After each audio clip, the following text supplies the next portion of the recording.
It's a fast countdown. Holy hell. Whoa. Or is it usually slower? It's usually way slower. Oh, my bad. I'm hyped up. I'm ready to go. I'm excited. I'm ready to go. Let's do it. All right, fine. I guess we should just get it going.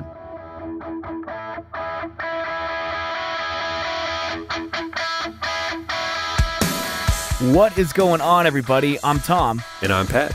We're best friends, and you're listening to the Reminiscent Podcast.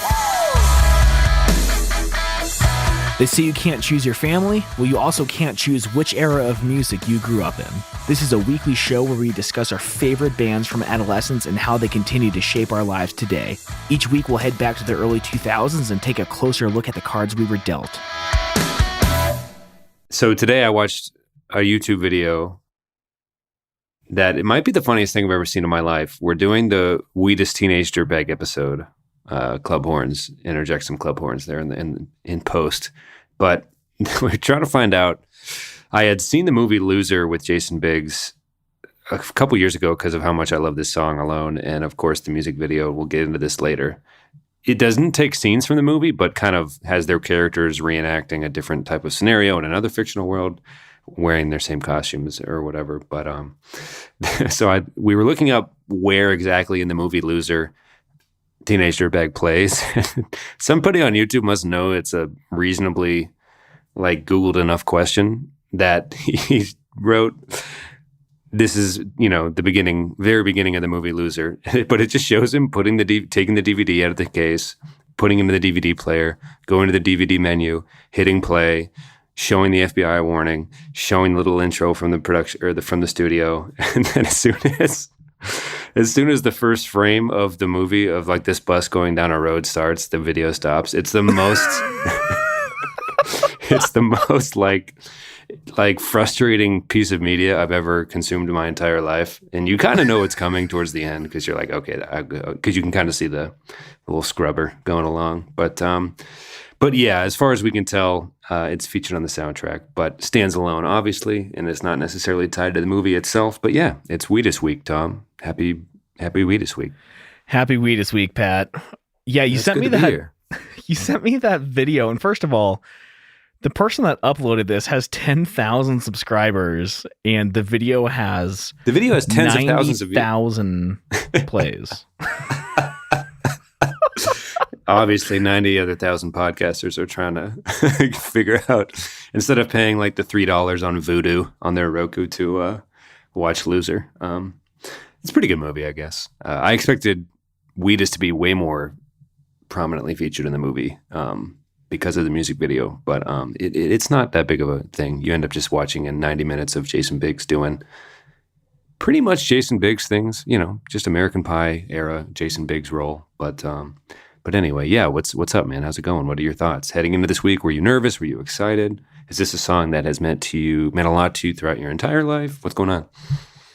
You introduced me to this song, high school. It probably would have been way later than the song actually came out. We discovered it. You discovered it. Yeah, we're coming up. So we wanted to have an action-packed October for all of you, and we might get into what we're going to do the next few weeks a little later. But yeah, this is kind of our... We're going for it. This is one of our favorites. 20-year anniversary will be next summer, but we're doing it now. And yeah, I was introduced. I thought it was college that I was introduced to this song, but no, really? Yeah, I remember a pretty specific playlist, but it is just a banger. It's probably the best teen angst song, or at least one of the top 5 teen angst. I don't know if it's in the Sad Boy Hall of Fame, but I don't know. What do you think? What's your main, I want to give it an award, but I don't want to put too many superlatives in front of it because, but I mean, you just YouTube it once and there's just a plethora or a sea of covers from every band you can think of and a sea of live performances because they've been playing this song for 20 years now live. And they, I don't know, what would you describe to when the aliens come? What is this song and what does it mean to you and us?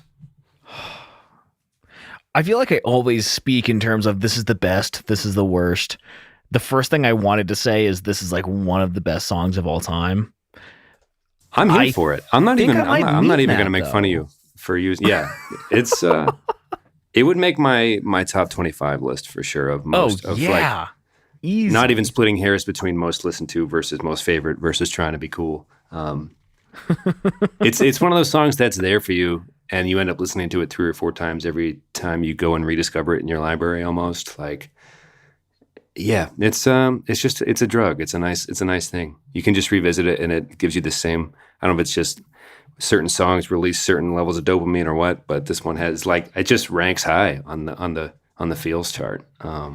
The thing that's interesting to me about the song is, you know, usually we do the like, what was the first time you heard it? What does it mean to you in your life? What did it mean growing up? And I don't know if I have those experiences with this song. Like I don't have like transitional life moments where this song was present and kind of helped me through. But I don't know how it remains such an important song to me without ever like being a part of a transitional time. Like, you know what I mean? It's just such a good fucking song. Like I don't have this huge emotional connection, but it's still like a big part of me. Maybe it's the loser anthem thing. I don't know. Yeah, I think it's the loser anthem always is good. It was kind of interesting. You and Zach had really good friends in high school and in college and everything like that. But somehow, I think anyone who listens to this song, you know, there's like that human trait where every song is written about you if you try hard enough, right? You're like, the main character in the story, you know, is not having a good day, right? Like he's not having the best time. But somehow every time you listen to it, like it just feels like you are, you know, hoping that girl asks you to prom, and it just sucks you in. You are that person no matter what. Super universal message of just like, you know, feeling like a grungy teen, figuring yourself out. Before we get too much into the just kind of like of course it's a good song. There's some fast facts. There's some kind of satanic roots in this particular tune. I was surprised, a little surprised, I guess, not too surprised, but to hear about. We talked about Brandon Flowers and Brendan Urie recently, but this is a different Brendan, and he's done some interviews, obviously, over the past 2 decades, describing where he was when he wrote it and everything like that. Yeah, this is one of the more interesting origin stories that I've ever heard. I definitely did not expect satanic cult murdering to be the inspiration for this song. Right. But apparently a lot of it kind of harkened back to this moment in Brendan B. Brown. Oh my God, what a name. BBB. Must have been one of the most popular baby names of 1985 or something for all the, I mean, we're stacking up some Brendans here. It's pretty close. Zach's older brother's name is Brendan. So it is. My gosh, that's a lot. This is one of the most influential Brendans, though. I'm not going to sugarcoat it. Ooh, I don't think we have to dance around that. At least one of the top 5 most influential Brendans of all time. Okay, I'm here for that. Yeah, I'm not going to back down from that, Tom. I don't think we have to. Honestly, I think I'm willing to die on that hill. Quite frankly.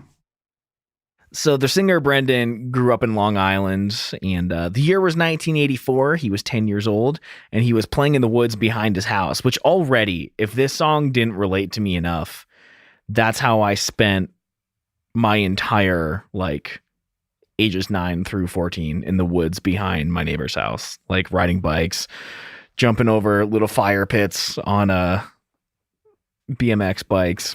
So right out of the gate, I'm into this. Doing jumps? You were a jumper? Oh, yeah. Oh, I jumped all day. Hardcore. Couldn't stop me from jumping. I mean, you can't just do that on your first try. You must have had some practice. you ain't lying. You must have been back there all the time. I'm serious, because I did fall and immediately quit. It was like the Simpsons episode where Bart wants to quit something and Homer's like, okay, we'll put it in the failure closet. And like he takes the guitar and puts it in, and there's like a pogo stick and a scooter and like, I don't know, it's just like all the hobbies Bart has quit on over like in his lifetime. That was me. But anyway, I'm impressed by your biking skills. Anyway, back in the woods, he was there, and then things went down, it sounds like, right? So in the woods behind his house, it's reported that there was a satanic drug-induced ritual teen homicide, which is obviously nothing to laugh at. And the kid who did it, or who was involved, his name was Ricky Casso. He was arrested wearing an AC/DC t-shirt.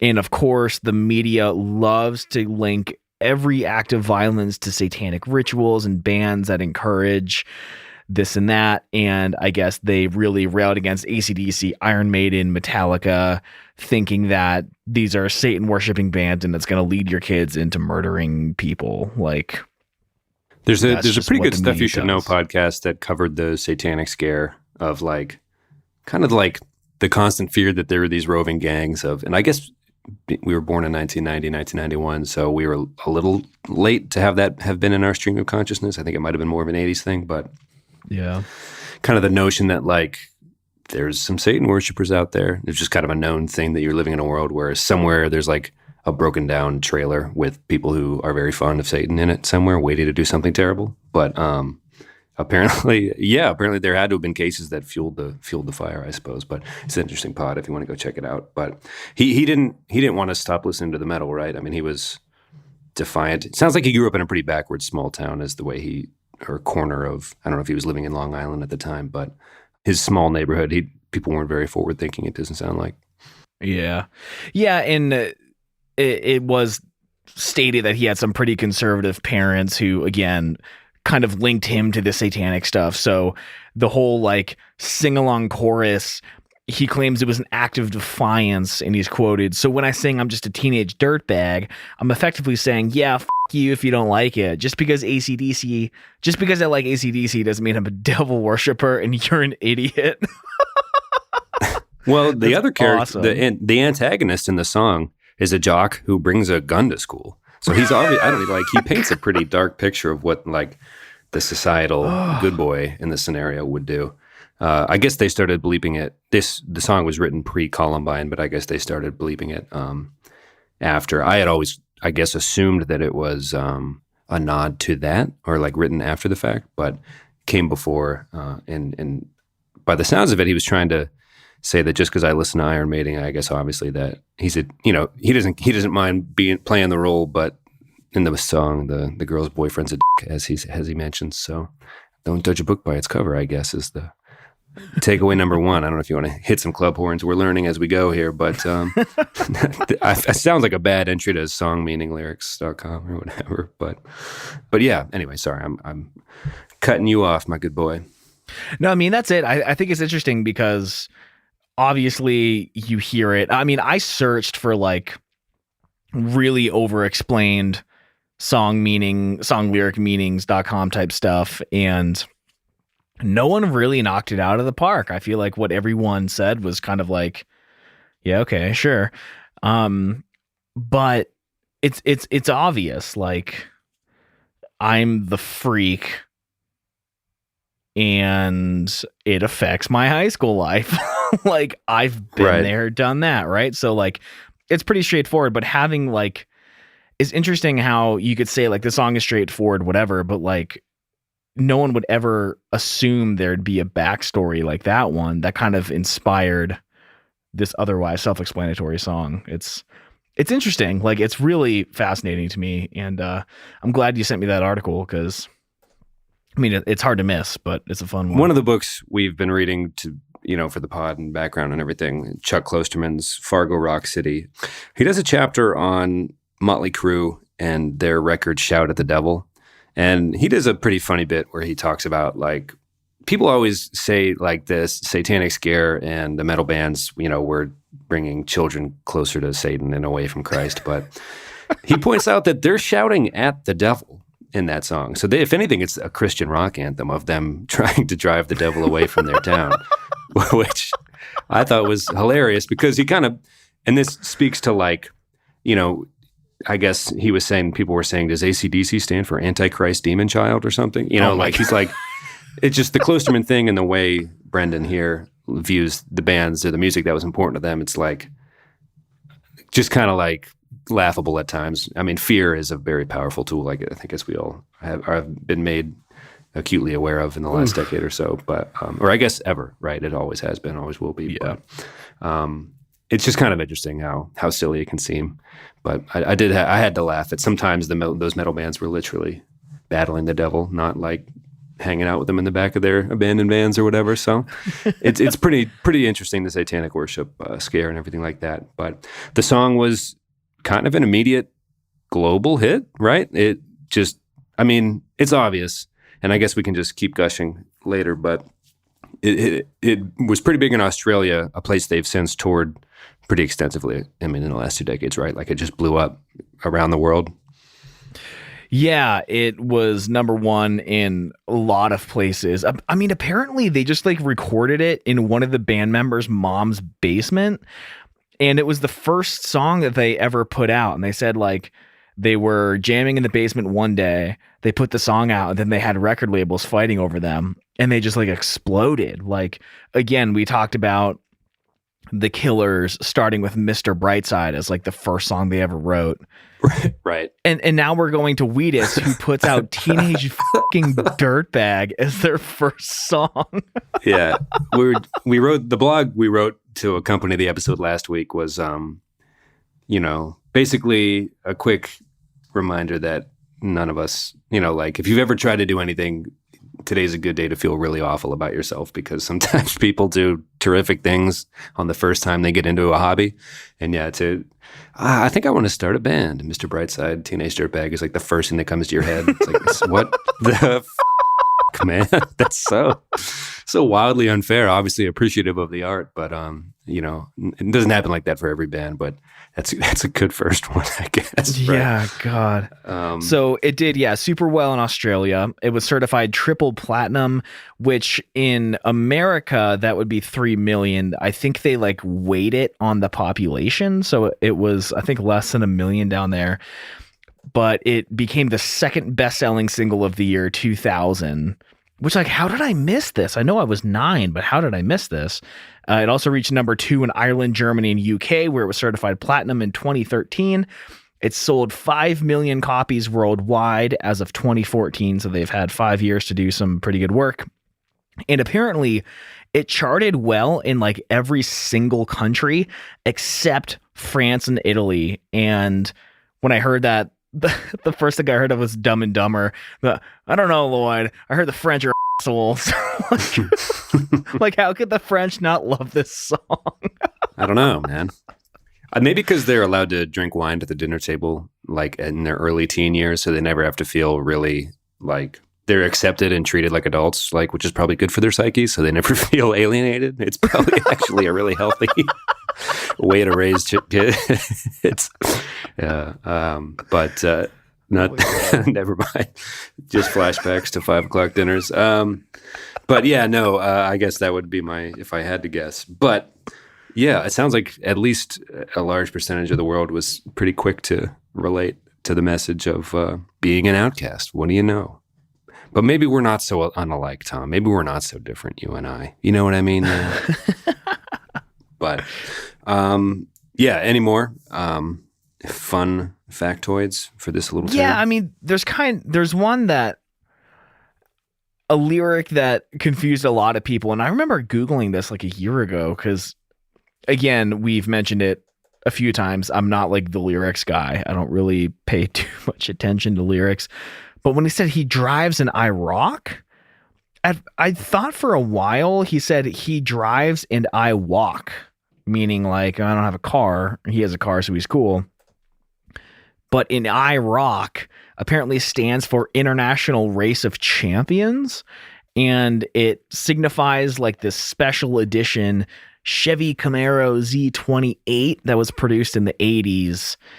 And it was like a super cool car to have then. Made me think to write those kind of lyrics is Wheatus, are they Motorheads? Like not like the band, but are they muscle car Dude, I'm pretty sure fanatics? he says he drives an IROC, ROCK, like he's in a band. I don't think so. Is that what you thought? Look up the lyric. Now I really am dying to know what the lyric meaning site says, because I didn't I thought you were messing with me. No. Okay. So, when I saw this in the show notes, I was like, that's an oddly large amount of car information, probably the most we've ever had in our note taking for certain episodes. Because I don't think you or I would ever walk around claiming to be that interested in motor vehicles. But I was like, cool. Well, let me tell you what. I did watch about 4 hours of people building cafe racers today while I worked. So for today and today alone, I'm a motorhead. I'll say that. Okay. You know what, though? Quick aside. Netflix has this show, Rust Valley Restorers. It's from the Canadian History Channel. I hate how much I love it. That little British Columbia stoner dude is like, I'm just, I'm not even trying to turn a profit. I just want to find it a good home. But anyway, I fucking love that show.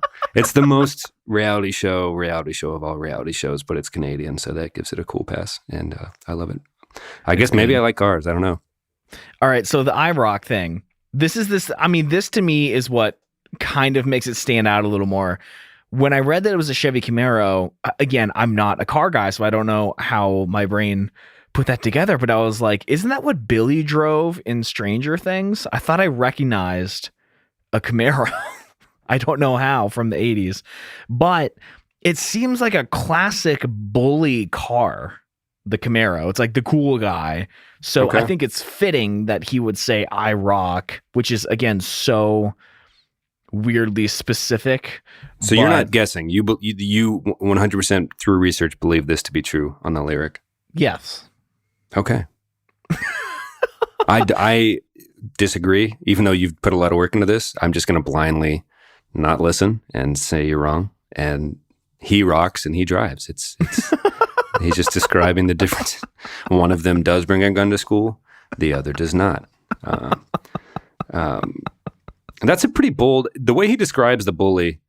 And I think the music video, which I guess maybe we can just dive into the music video now, but yeah, Jason Biggs is wearing this like hunter's hat that maybe I don't know, like floppy ear, fluffy hat. You can probably picture it. You've probably seen the music video if you're listening to this, quite honestly. Red plaid, yeah.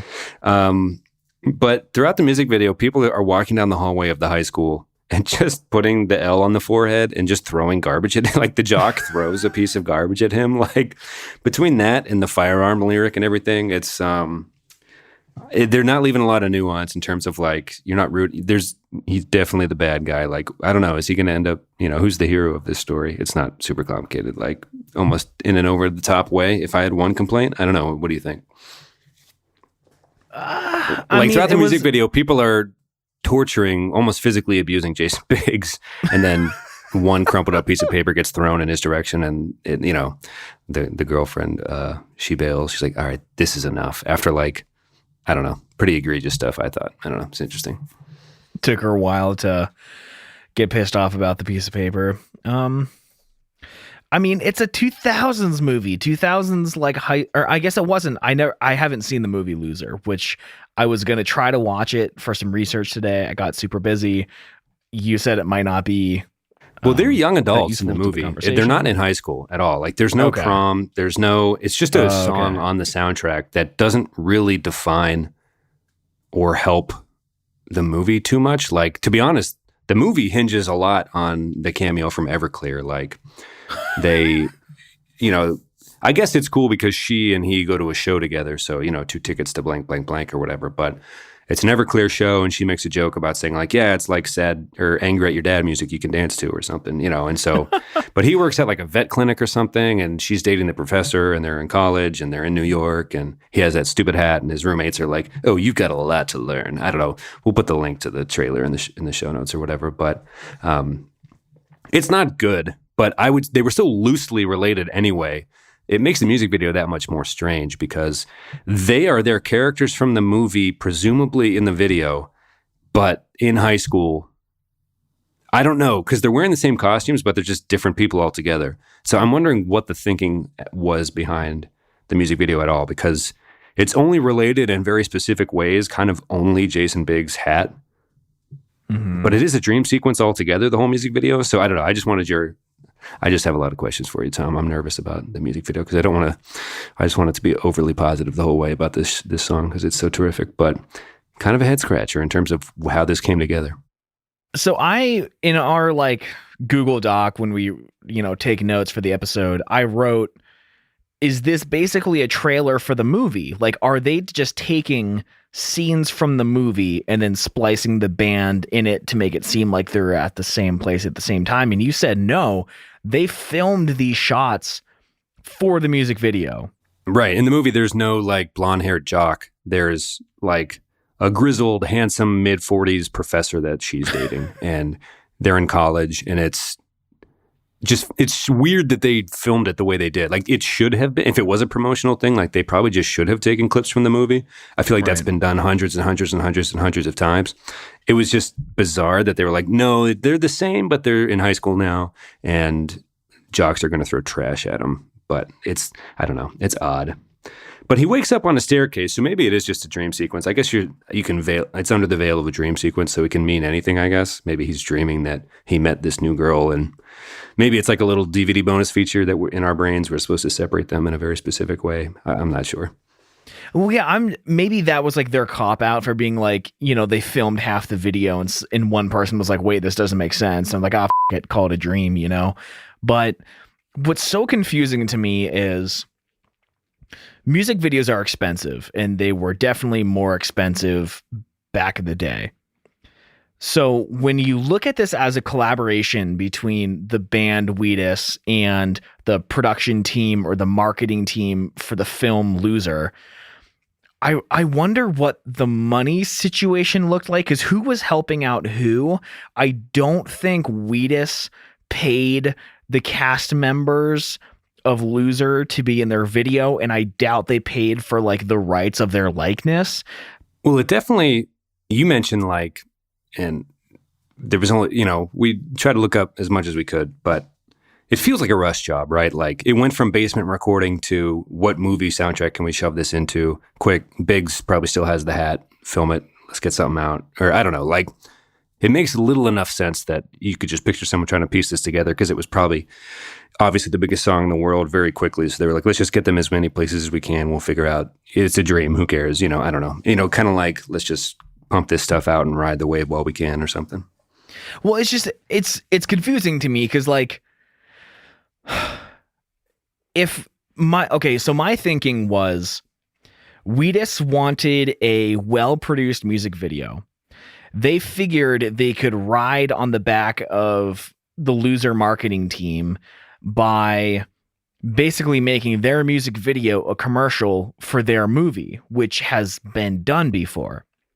But why would the marketing team make the commercial for their movie something that's not even remotely related to the storyline of their movie? Like, what's so confusing is I think the storyline of the music video stands on its own.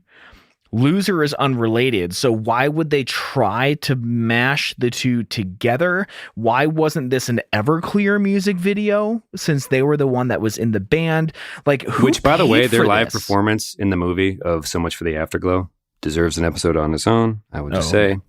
Yeah, I think both of us have a soft spot. So who paid for it? And also, like, the fact that, okay, we talked about Best of Me by the Starting Line, and one of my biggest gripes of the music video is they cut the intro short by like 16 bars. And that intro, that riff is like iconic. It's the entire bridge of the song, basically, and it's the intro. But in Teenage Dirtbag, they extended the intro by 2 bars for the music video to show more of Jason Biggs. So it makes me think that they had a healthy budget where they're not concerned about like raw seconds of audio for editing. So they're not worried about money. Makes me think the Loser team funded this thing. But like, why are they not related? Why are they so closely related, but not quite? It doesn't make sense. Probably because they wanted to get the hat out there, you know, because, you know, it was a branded hat. I mean, if you see him in the hat, you've probably, I mean, you recognize it. You're like, oh yeah, and it gets people talking, I guess. I'm not too bothered by it. I guess in the universe of the movie, he would have fallen asleep at a party, had a dream that the girl he was pursuing was at his high school. In his own dream, he gets made fun of a lot. Kind of like that Scrubs bit where he's like, holy superiority complex, Batman. Why am I the sidekick in my own daydream? And he's like, it could be worse, sir. You could be Butler. And he's like, damn you, sir. You know.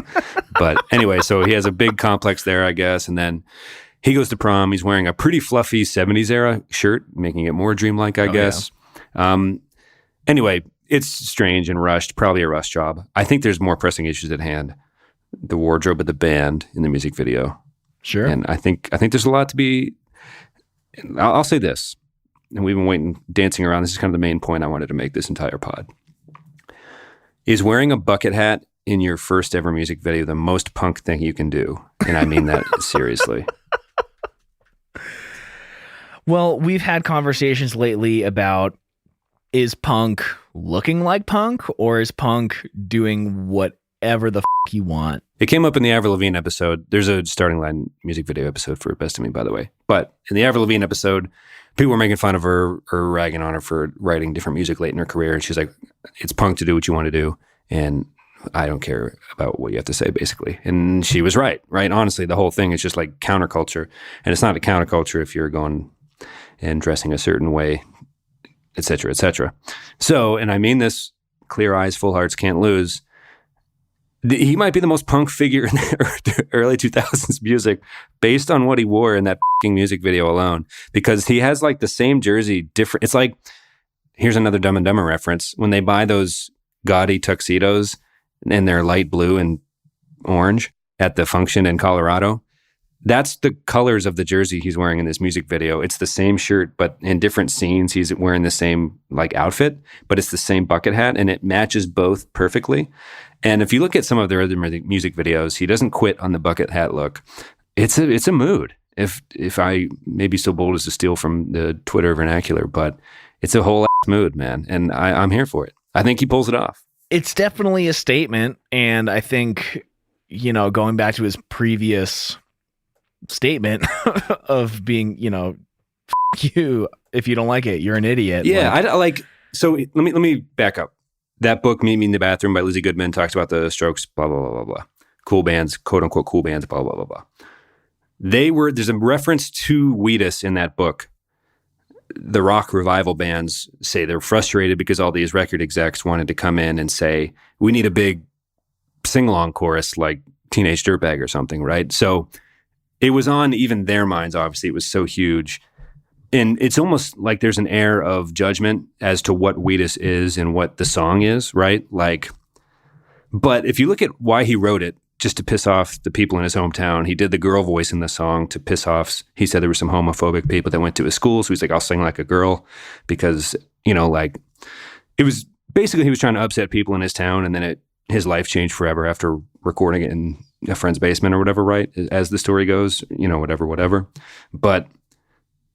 And then he wore a bucket hat throughout throughout anything, what he was going to be viewed as forever. He just wore the most ridiculous outfit possible, which I got to, prop credit where credit's due. He just did it his way. And I don't know. I don't know. Because it's obviously so obscure and weird and one of those only in the 2000s thing would a music video star Jason Biggs, several American Pie cast members, but a movie that isn't American Pie. And then the rock star is wearing neon colors and that match the bucket hat that he's wearing in all the shots in the video. It's just a lot to take in, but I like it the more I see it. The older I get, the more I respect it and like it because, I don't know, in the 90s you could wear a plaid shirt and be grunge or whatever. But I don't know. It's a flex and I like it. I like it. Do you, I guess? I don't know. I feel like I've been talking for a while. I mean... It's definitely, I don't know. It's just like the hat and the glasses. I mean, what's not to like? I mean, someone wearing what they want. But it's so the first gut reaction when you first see it is like, man, this is the dorkiest ever, right? That's what you want to say. But then you dig deeper and it's like, man, yeah, this is the best thing. And it's I don't know. It's kind of like a diva mentality or something. No, I'm going to wear these glasses and this hat. I don't know. I like it a lot. I like it more than I should probably. Yeah, I mean, I'm with you. And again, the song's a loser anthem, so looking the part and still looking cool as that's it. That's on brand. That's on theme. So people say that about early Weezer. I saw them on the Memories tour, and their performing was different back then. I think kind of the allure of seeing them in the early 90s was, hey, these nerds play Slayer riffs, and it's weird to watch because they are almost frozen with stage fright on stage, and they sing so quietly. But, it would have been different if they were actually cool, right? The nerds that throw down thing is only really works, I guess, if they're the people are actually quote unquote nerds or uncool. So if it would have been a hunky dude, right, singing this I don't know, if Brandon Flowers would have wrote Teenage Dirtbag, it would have been different, right? Like the Killers just had a naturally, we talked about this last week, but I don't know, just kind of a more sleek, Vegas, sexual, like energy there. Like it was cool, but they weren't like too cool. I don't know. It was just a different vibe altogether, but it had to come from, an anthem that banged this hard had to come from people this dorky, I guess, but dorky in the sense that they were just being true to themselves, which is the ultimate like freaking currency we have in this world, right? Like, I don't know. It's if everything about it feels tremendous to digest, I gotta say. Yeah, there's also, I saw that the band posted something on Twitter or Facebook a few weeks ago, and it was just the funniest thing to me. They said they re-recorded the bongo tracks for this song. Did anyone even notice there were bongos in this song? And it was like, what are you re-recording bongos for? Especially since you already claim no one can hear them. Like, what is happening? It's really interesting you say that. Oh my gosh. There was a lot going on. And in this video, there is a DJ that's just dancing and hanging out, man. There's like some of these videos we're going to cover from the early 2000s. There's like, I don't know if it's because of nu metal. And again, we keep coming back to this, like nu metal was kind of probably driving more things in our lives that we didn't even probably realize. But just the DJ band member that was kind of a second percussionist that often didn't have a ton to do once you were filming that music video and kind of having to stare at what they were not doing when they weren't doing their job, right? Like other than the remixing sounds at the beginning of the song and in the radio edit where he remixes over the swear words and the reference to bringing a gun to school and all that, he's just kind of shaking his little shakers and dancing his way, he's dancing his little ass off in that music video. Like it's just kind of like you mentioned the bongos, there's just plenty. There's plenty. It's like you can't just watch it once. You can't look away. It's like a car crash or something. I made this GIF like right before we started recording because I was watching the video again, and I saw, there was like this action shot of like sweeping through the band, and they're all rocking super hard. And the DJ, I'm going to have to put the GIF in the show notes. He's just like two-stepping and clapping his hands, like not even near his instrument. First of all, this is a theme that'll come up again. But just not a ton to do, right? But the energy is there. Like, and that's what's amazing. It follows the same thought pattern. You originally want to say this is really silly and stupid, but then the more you think it's like, he's so into it, you gotta enjoy it even more. Like everything about it is just like, yeah, man, you dance. You keep dancing. I'm dancing. We're all dancing. There's also like 7 members in this band playing a song that could easily be done by 3 people. Again, what are those other 4 doing? Just hanging out and dancing. And even if that was the case, it's so fucking cool that they're like, you know what? This is a 3-man job, but we like hanging out with our other friends so they can come and just like hit some stuff too, like, and if you Wikipedia Wheatus, or if you Google Wheatus band member, the list under that result is like the most impressively long list of people I've never heard of in my entire life. There's been like 30 past members of this band. Well, I think they've been touring probably for like 20 years, just kind of on not a limited catalog. They've had a bunch of albums, and he mentions it in some of the interviews on YouTube he does. And he talks about a lot of different things. Even like the song's been included in anti-bullying campaigns and stuff, which is, kind of cool that it ended up being like a good force in the world. I guess the Australian interviewer was like, do you feel good that it's kind of something people who might feel like an outcast can kind of huddle up with, and it helps them through high school or whatever? And he seemed kind of touched. It seemed to blow the lead singer's mind because I think it did kind of come out of nowhere. But anyway, sorry. I feel like that was unrelated to what you were talking about. But do you have a favorite part of this song? I think it's coming out of the bridge where he does the girl voice with like the drum build up, and they go into I guess the bridge. Ooh yeah, Dirtbag. Like it's just ooh yeah. Dude, there's so those much are my 2 energy, man. I do want to talk about the girl voice thing, but yeah. Oh yeah, Dirtbag. Especially if you like, it's probably one of the songs people have. If you learn how to play an acoustic guitar, it's probably one of the first ones. It's one of those easy kind of 2 or 3 chord things that like, if you can get the little, anyway, the dum dum, and you kind of open it up and go from is it the E to the A? No, it would be like the Well, I'm not even going to try to guess, but I think it's a fourth interval either way. So that would make sense. I knew I as soon as I started saying it out loud, this like you could do this 13 times and you wouldn't get it right any of the times, even if the combination of letters is smaller than that. Yeah. Oh yeah. Dirtbag. It's kind of like the Blink-182 rule, or like that title slide on that one Guitar Hero video game where it was like an acceptable lyric if you ever stuck is nah. Like he just screams, "Oh yeah, dirtbag." It's like, yeah, man. Oh yeah. Oh, and it's God. The most energetic. And again, dude, like they're starting off in like their parents' basement. I don't know how they captured this much energy as essentially newbies, God, and I don't want to derail this, but I watched a lot of the covers on YouTube, and there was one from One Direction, and it was a music video that was filmed presumably live. I don't think the recording was live, but like in this music video, they're in a stadium that is sold out, every seat filled, and they're performing Teenage Dirtbag, and it feels like they sucked every ounce of life out of that song, and the visuals are so disconnected from the way the song sounds. And it's like at the point One Direction put this song out, they had all the money, all the resources in the world, and they could not capture a tenth of the energy that Wheatus had in this, like back in 2000 when they were just figuring things out.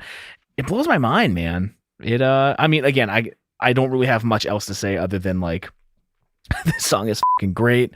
The singer is doing an AMA on Reddit tomorrow, and I don't know how this keeps happening where we record an episode so close to the time something relevant to that song or that band happens, and then we obviously publish the episode what will essentially be 3 days late. But it seems like they're building a lot of hype at the moment, which is really exciting. I think it's for the release of the 20-year anniversary and everything like that. Okay. So, which will come. I forget if it's June or if it's earlier than that. June but 2020, yeah. Yeah. So that's kind of, I guess, to pimp our own pod. Obviously in January, we're going to start fresh with, now that we've kind of figured out the formula, we're going to start fresh and kind of pump through. We've been doing some 15-year anniversaries this year, but it'll be nice to kind of start and really go through the decade, kind of month by month, year by year, and things that are 20 years old. It's kind of crazy, but yeah, this is one of those big ones, and I'm here for it. Okay, you saying that you found this song in college, that kind of makes sense, because I remember being in that apartment in Arlington, Virginia, 2012, and tweeting, I think it might have been something like, "Where has this song been my whole life? Teenage Dirtbag by Wheatus is fucking gold." And within minutes, the band retweeted it saying, "No T-Kells, you're fucking gold." And this is like, I knew that the song was 12 years old. I'm like, no way this band is still active on Twitter and doing stuff. And that always felt super they're cool. like hugely active on Twitter. Yeah. So no, there was a party in college. We went out to Washington Courthouse, Ohio, which is a rural spot in between Cincinnati and Columbus, just off I-71. But one of those things where it's rural enough where you can just drive a truck through a field without a ton of consequences, right? But that's all I'll say about that. But on the drive home, there was a mix that my friend Alex had, and on it was Chicago by Sufjan Stevens and Teenage Dirtbag by Wheatus. And it was one of those things where you're with someone cooler than you, and you're like, you're like realizing they're on like a different level of like, you're just experiencing life cooler than I am. So I asked him to burn me a copy of that, or, whatever, send me the playlist on, this is pre-streaming, but iTunes era, so he probably could have gotten it to me pretty easily. But yeah, the Sufjan song obviously blew me away, but then Teenage Dirtbag was immediately just jumped up my most listened to list. I think I just like, and you almost want to study it or something. Just like the prom part always makes you feel hopeful or something. There's like, I think we talked about the "oh yeah," but I mean, obviously they play it up in the music video. They shine a soft breeze and all this light at the prom scene and everything. The girl with the tickets, walking up to Jason Biggs wearing the ridiculous outfit at the table. But it's the feel-good vibe of the century, of the millennia. So It blew me away. It blew me away. I probably told everybody I knew. I was like, tell me you weren't keeping this from me. Like, if any of you knew about this and didn't tell me about it, I'm going to be very mad. Probably sent out like a ton of texts, just like, you sons of guns. I don't know how we missed it. I really don't. No. Yeah. I don't know. Again, 10 years old, but it's a tough one. It's a tough one to miss. Although I'm not sure it would have landed so hard other than like Figgin' Your... It was weird. It's a song about a prom, but, you know, being in college, everyone's looking for love, right? So I guess, I don't know. It's just the most feeling like an outcast, looking for love. It's two pretty common themes, I guess. I don't know. It's just the best. It's a comfort food. It's a dopamine releasing agent of joy. It's tremendous. And it's just awesome. It's just great that it's here. I don't know. I feel like this is probably one of our worst pods we've done just because we just wanted to get on the mic and be like, man, remember that one song? It's so good, man. It's so good. It's freaking really good, right? Like, other than the promotional stuff mixed in with the movie Loser not making a ton of sense, and maybe the Gun to School lyric, although it was written pre-Columbine, front to back, what's cool is if you go on YouTube, and maybe we can kind of start to wrap it up, but unless you had any other thoughts, but you look at all the live performances and you can tell how much fun they have because they like get to the part where it's like, man, I feel like moon, you know, heading into the prom part. And they really pause and they let the audience get into it and they talk to the audience. And it's like the song where you can just play that riff for minutes on minutes on minutes and then go into the final chorus whenever you feel like it, basically, right? But there's one performance where they're in Dublin and they bring a guy up and he does a rap over the riff before they go into the man, I feel like mold stuff. But and everyone just loves it and screams. Like, every live performance, everyone's just like, there's one where they're on like Top of the Pops in, I think, the UK, and he's like, I need some people to come up and help me sing, and like 30, 40 people bum rush the stage. He's like, cool, man, yeah, that works, whatever. Like, totally not what I was hoping, but like, everyone, I don't know. It's people just like, there's interviews where he's talking where they can't even hear themselves. People are screaming the lyrics so loud at them and stuff. So, you know, you mentioned, was it James Blunt or the dude that wrote You're Beautiful or whatever? Sometimes people don't expect to be performing the song they wrote 50 years ago, year after year, tour after tour. Some of those classic rock radio guys, that sentiment seems to be pretty common, but they seem to be grateful that this even happened at all, because it'd be kind of weird to win the lottery like that, right? Like, they actually wrote a song and were proactive about it. It wasn't exactly winning the lottery, but you know what I mean? Like, they seem truly grateful that, and blown away that it even happened, right? It was just like an instantly life-changing thing. Yeah, I mean, this isn't to say that Wheatus only has this one song, but I've just seen bands like get to this point where they're like, this song, I'm sick of it, I'm over it, we're not playing it anymore, get over it. You know, we've written better stuff since then. Like, the Wonder Years has even done that with a lot of their old songs. And I think not humility, but I guess so, the humility to like give the fans what the they want, right? Stretch that song out forever. Like, let the bridge come in, like, take your time, get like building anticipation, and then bring the house down and probably leave your set like that.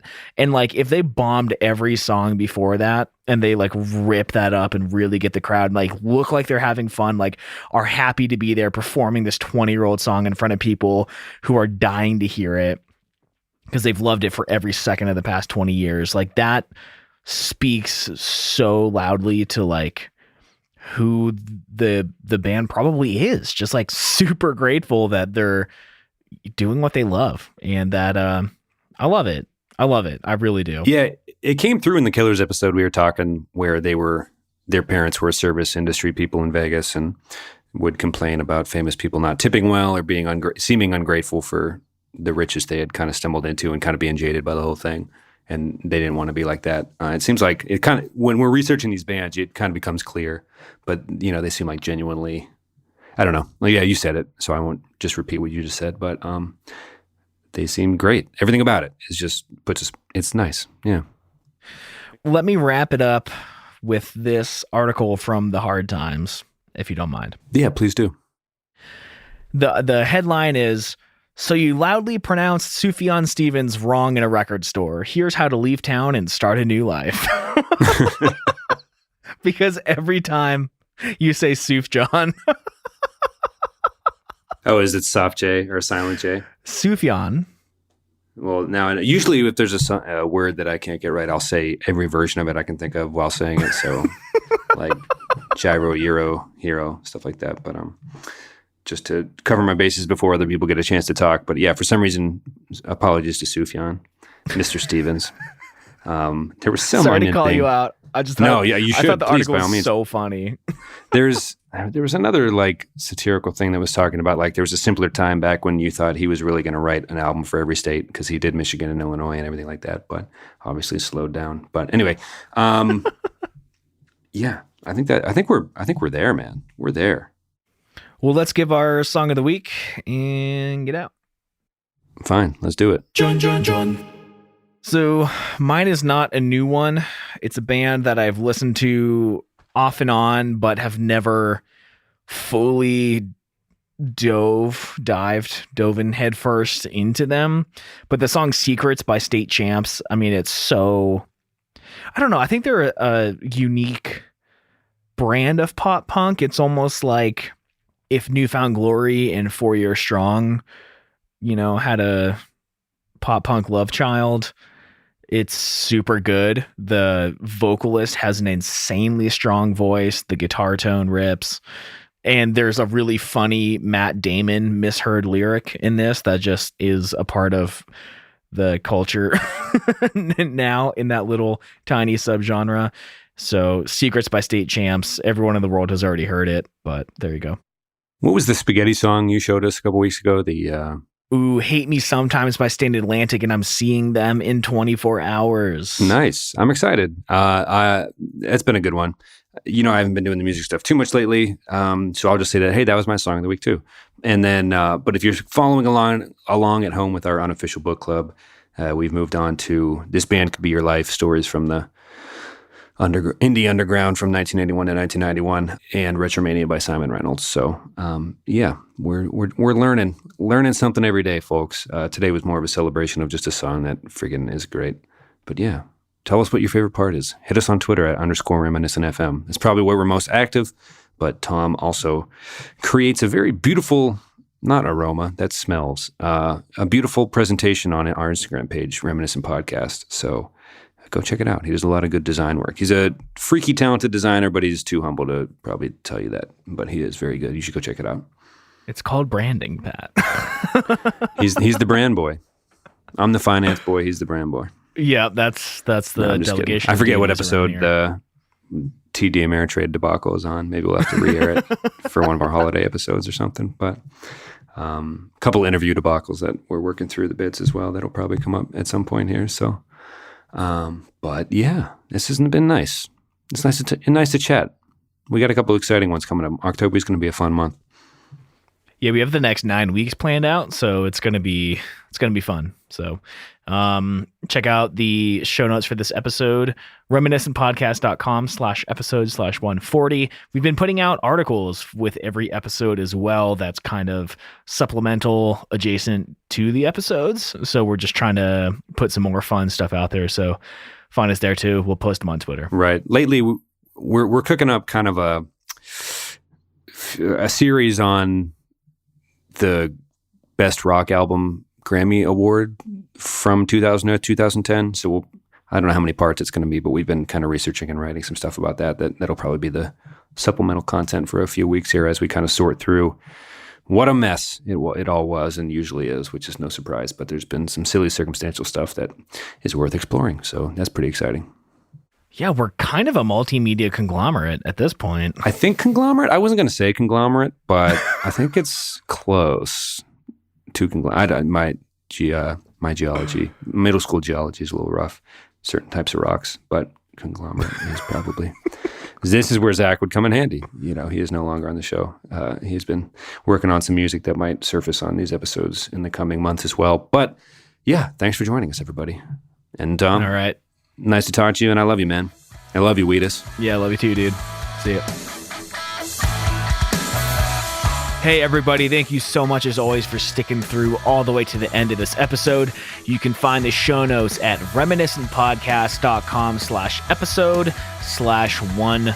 40. Lots of cool links in there. We have links to our songs of the week in our book club, so make sure to check that out. And above all else, hit us up on Twitter @_reminiscentfm. We'd love to chat with you there, get some ideas for upcoming episodes, and hear your thoughts about Teenage Dirtbag. I'll talk to you all next week. Love you. Bye.